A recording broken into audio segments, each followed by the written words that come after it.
Africans. Standing next to me is the CEO of Freedom Park, Mama Jane Mufamadi, just to take us through what has happened today. So please allow me to actually ask a few questions. How are you, Mama? I'm fine. How are you? I'm relieved now. You are relieved now, Yes. I mean, it's been a long morning, and now we are entering into the afternoon. How do you feel about the whole event? I feel relieved and I'm happy in terms of the developments and what has just happened here. We are very excited. Yes. You know, Freedom Park holds a very vast history of South Africa, and now today was a launch of another new milestone. How do you think this is really going to benefit South Africans, not just people in Gauteng, but South Africans in general?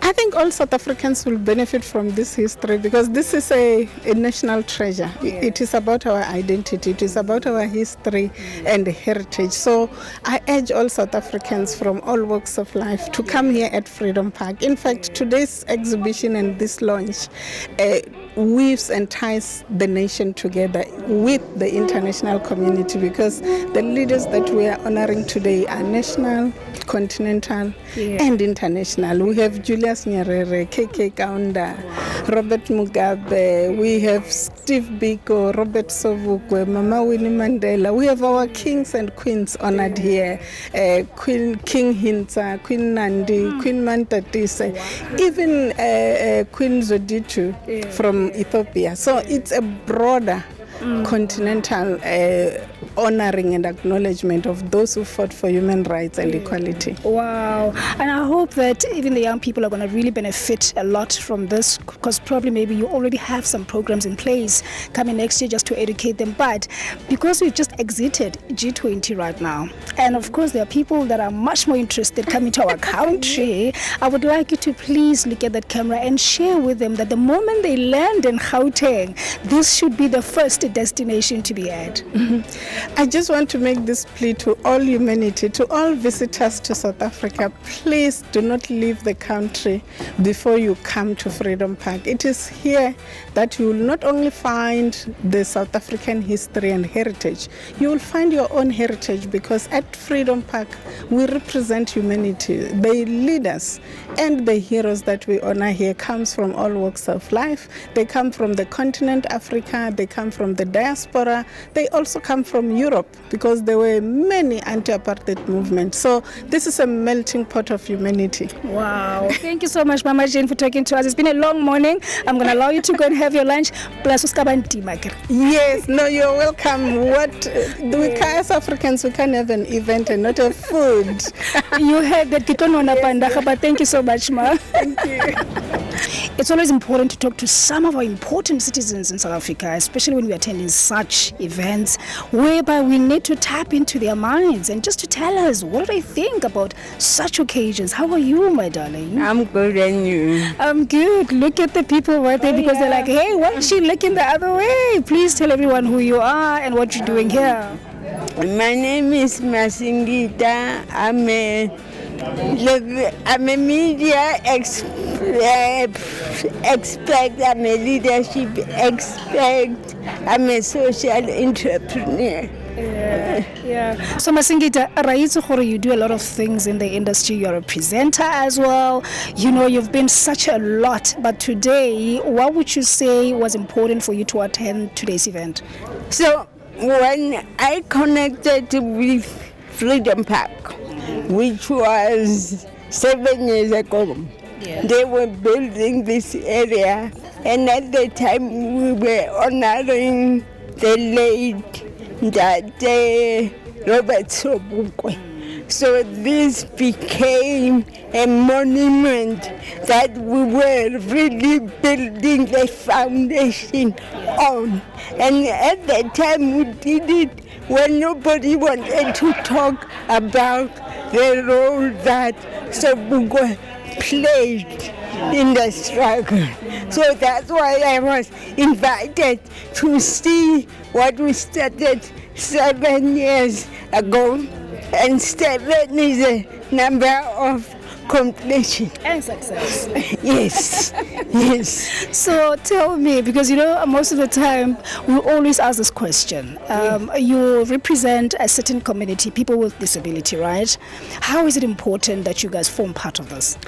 Actually, I don't. Oh, Let me explain this. Okay. I am a black woman who happens to have a disability. And unfortunately, people tend to confine me to disability. I've just spoken about a project that had nothing to do with disability. It's like being a woman. You wouldn't like it only to be confined to women things. So I just happen to have a disability, but being a black woman who does everything. But obviously, inclusion is an important aspect of our society. I love that, and I love the confidence, and it's always good to give clarity to people, because being confined to just a certain assignment is not okay. But now, as a woman, forming part of such occasions, how does that make you feel? Look, we are in an era where we speak gender equality. And unfortunately, one of the things is that we actually have less women in parliament than we used. So we have regressed as a nation, and women need to stand up. If we want gender representation, we need to participate. We need to be present in such. Thank you so much for talking to us, and I'm so sure that you've got a very busy schedule. We know that you are doing a lot in the industry, so hoping to see you very soon. I'll take your number. We've got an AFCON campaign coming because I've got a sports brand. So we've got an AFCON campaign coming. TLL will surely be there. I'll take your number, you take my number, and let's support. Thank you so much for talking to us. Thank you. All right, you heard the lady. That's what we do as TLL. As you all know that I don't give up. I said I'm going to sit in the sun until I get this main man. So, standing next to me, as you can see, he doesn't need any introduction. How are you, sir?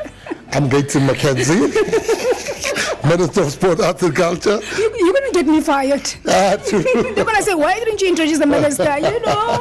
But let's talk about today. It has been great. It's been a long morning, very great, symbolic. I just want to know, just to, tap into your mind, why do you think it's so significant for us to have such an event today? You can't go forward without peeping backwards. Because how will you know? You'll repeat the mistakes that other people have made. You have to look back and draw from the well of the past in order to have enough water for the future. This is so great. But now I know that we've had so many monumental moments, ceremonies across the country. Why Freedom Park in particular? For me, Freedom Park its name says it. Our freedom at Freedom Park, the freedom that we are enjoying today, Freedom Park is the apt place for reflection. To look back is the apt place to know how did we get here. So here you can bring your kids and from the name plaques right through to the museum and show them this is the people that fought for us. Every country needs heroes. Of course. Every country must have heroes, and we have them. It's just that some of them are not in the textbooks, but you can bring your kids and educate them about the freedom that we are enjoying today. For the sake of the young people that are watching that maybe don't understand, who are those leaders that you're talking about, that you thought is so important for us to have their display here, but also talking so loud about the experiences that they've left behind, that they're still even building for the future? Could you please share? Well, everybody knows Nelson Mandela. If you walk through, you will see people like Osomota. He was the first prisoner on Robben Island. He was also the first, I think, to escape from Robben Island. And then you have Charlotte McCook. She was the mother of education for me. And as you go, you have Moses Kutani. You have J.B. Marx. People that were exiled in Russia. They lived and they fought for freedom and they died in Russia. Those are leaders of our country that we must honor, that we must talk about We've got the Koi and the San leaders that we have to honor and talk about also. I know you're a very big fan of history. Yes. And for the sake of our young people, does the department have any program and plan to really bring the young people here, relate the stories, and share with them so that at least in Nabo, when they grow older, they can form part of that legacy? What we've done, we said, let's open the museum, and then we will then go back with the deputy minister and say, all right, let's see the audiences. If it's only old people, we know we must bring young people. If it's young people, we must go get the older people. So we first want to see who visits on their own, so that we can see them. But schools definitely must visit here. The last one before I let you go.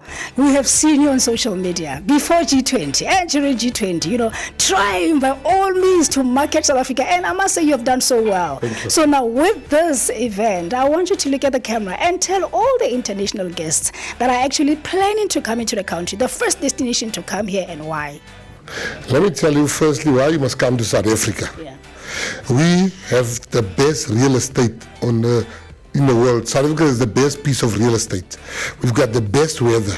But our most important thing that we have in South Africa is not a big five. It's not our wildlife.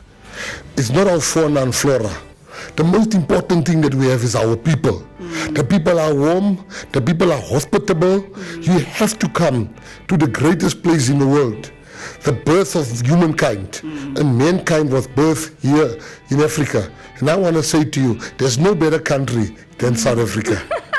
Minister, I'm your friend from today. My name is Ivante, so Kibata Unkiseko will happen next year. Uta fella. Hey, kisiksi yoyo. Thank you so much for talking to us. Thank you.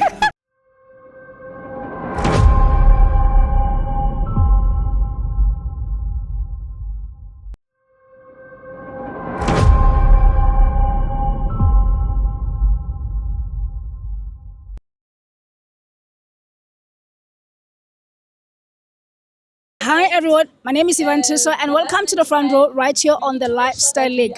So today we are here in the Red Flay Farm where we are celebrating the World AIDS Day. As you can see behind my back, there's quite a number of people that are gathered here just to hear about this HIV and AIDS. Is it still a stigma? Is it still something that we need to get worried about? So I want you guys to please stay put and please call your friends and family to come and be with us this afternoon. And please don't forget to share and like because without you, we'll never have the support. So stay tuned.